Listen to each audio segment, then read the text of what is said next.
जय माता दी, जय श्री राम, राधे राधे। कैसे हैं आप सब? उम्मीद करते हैं आप सब बहुत अच्छे होंगे। दोस्तों, आज का टॉपिक है घमंड।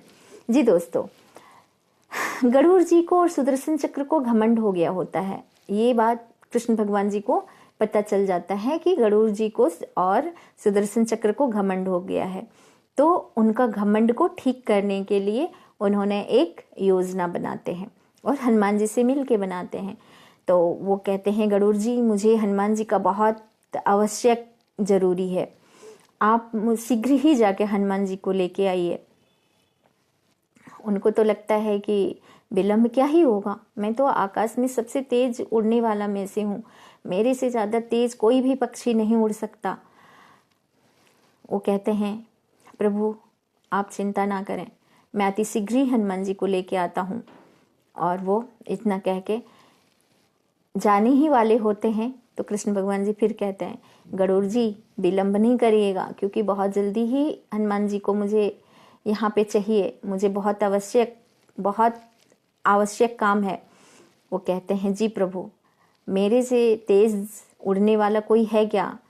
आता हूँ, अभी लेके आता हूँ हनुमान जी को। वो हनुमान जी के पास जाते हैं, बोलते हैं, हनुमान जी आपको प्रभु ने याद किया है, श्री कृष्ण ने याद किया है। हनुमान जी कहते हैं, ठीक है गरुड़ जी, मैं आता हूँ, आप चलिए। गरुड़ जी कहते हैं, नहीं, आप मेरे साथ चलिए पवन पुत्र, क्योंकि आप बहुत देर हो जाएगी आपको जाने में, और प्रभु ने अति शीघ्र बुलाया है। हनुमान जी कहते हैं, गरुड़ जी आप आगे बढ़िए, मैं आता हूँ। बोले, देखिए हनुमान जी, आप मुझसे तेज नहीं आ सकते, आपको मेरे साथ ही जाना पड़ेगा, आप चलिए मेरे साथ। हनुमान जी मुस्कुराते हैं, बोलते हैं, गरुड़ जी आप चलिए, मैं आता हूँ। और तब गरुड़ जी भी अब क्या करेंगे वो, जब हनुमान जी बोल ही रहे हैं तो। और हनुमान जी तो जानते हैं प्रभु जी का लीला सब।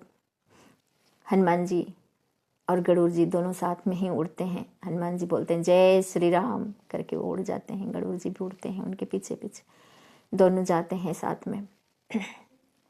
तो सुदर्शन चक्र का ड्यूटी लगा के रखते हैं कृष्ण भगवान जी, दरबान बना के। वो कहते हैं कि देखो सुदर्शन, मैं विश्राम कर रहा हूँ, और जब तक मैं विश्राम करूँगा तब तक अंदर कोई नहीं आना चाहिए, और इसका तुम ध्यान रखना।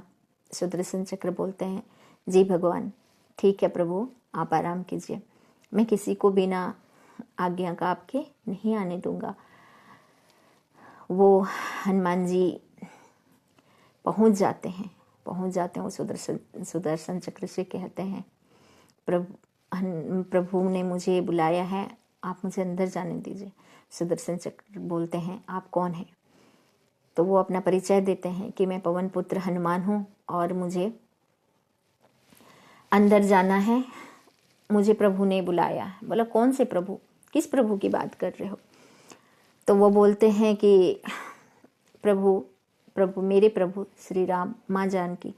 बोले, अच्छा प्रभु श्री राम, माँ जानकी, तुम्हें नहीं पता कि यहाँ पे कोई प्रभु श्री राम और माँ जानकी नहीं रहती, यहाँ पे श्री कृष्ण रहते हैं और रुक्मिणी रहती हैं।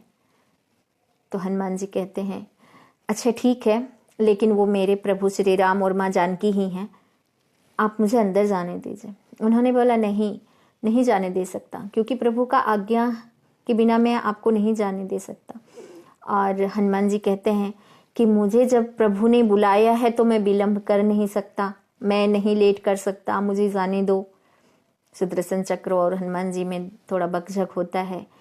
अब हनुमान जी को लगता है कि मेरे प्रभु जी ने मुझे बुलाया, मैं विलंब हो रहा हूँ। सुदर्शन चक्र को उन्होंने अपने मुंह में डाल लेते हैं, मुंह में भर लेते हैं पूरा, और वो अंदर जाते हैं। तो अंदर जैसे ही जाते हैं तो वहाँ पे रूप देखते हैं माँ जानकी का और प्रभु श्री राम का। माँ जानकी थाल लेके खड़ी होती हैं, कुछ फल वल होता है, हनुमान जी को खाने के लिए बोलते हैं कि बेटा लो, तुम्हारे लिए है, थक के आए होंगे। तो प्रणाम करते हैं श्री राम और माँ जानकी, प्रभु श्री राम और माँ जानकी को प्रणाम करते हैं वो, और प्रभु श्री राम उन्हें गले से लगाते हैं। माँ जानकी फिर उनको कुछ फल का थाल जो है हाथ में पकड़ाती हैं, और तब तक गरुड़ जी आते हैं। गरुड़ जी आते हैं तो खड़े देख के, हनुमान जी को खड़ा देखे वो अंदर में, उनको बड़ा आश्चर्य हुआ। बोला, अरे हनुमान, आप पहले पहुंच गए? बोले, हाँ मैं पहले ही पहुंच गया। अब उनका थोड़ा सा लगा कि मैं तो सोचता था कि मैं तो दुनिया का सबसे तेज उड़ने वाला पक्षी हूँ, तो उनका थोड़ा सा घमंड चूर हुआ। वहाँ पे खुद को ही एहसास हुआ। जब तक सारी चीज़ें हो गई, सुदर्शन चक्र को फिर उन्होंने, हनुमान जी ने मुंह से निकाल के रखा बाहर। तो फिर श्री कृष्ण जी कहते हैं, अच्छा मेरे सुदर्शन से तुम्हारा हनुमान दोस्ती कब हो गया? बोले, प्रभु अभी अभी ही हुआ है। तो ये सारी चीज़ों को देखते हुए भगवान और हनुमान जी तो जानते थे। फिर गरुड़ जी को भी समझ आ गया कि इसमें जरूर प्रभु का कोई लीला था। सुदर्शन चक्र को भी एहसास हुआ कि ये प्रभु का ही लीला है। तो दोस्तों, ये कहानी का सार यही है कि घमंड किसी का भी नहीं रहा है, और भगवान के सामने भगवान सबका घमंड को समझते हैं और सबको ही वो फिर समझाते हैं। इसीलिए चाहे वो राजा हो या रंक हो या फिर कोई भी हो, उसे गरीब कोई भी व्यक्ति हो, घमंड ठीक नहीं है। अगर बहुत बड़ा आदमी है तो वो जितना बड़ा पेड़ होता है, जितना फल होता है पेड़ में लगा हुआ, उतना ही पेड़ वो झुका हुआ होता है। और जो पेड़ में फल ही नहीं लगा हुआ होता है तो वो बिल्कुल खड़ा होता है, क्योंकि उसमें कोई पत्थर मारेगा ही नहीं, क्योंकि उसमें कुछ है ही नहीं। तो जितने बड़े लोग होते हैं उतना ही सरल होते हैं, उतने ही झुके हुए होते हैं। लेकिन जब जिसके पास कुछ नहीं होता वही अकड़ा हुआ रहता है, घमंड होता है। तो घमंड कभी भी किसी को नहीं करना चाहिए। दोस्तों, जय माता दी, राधे राधे।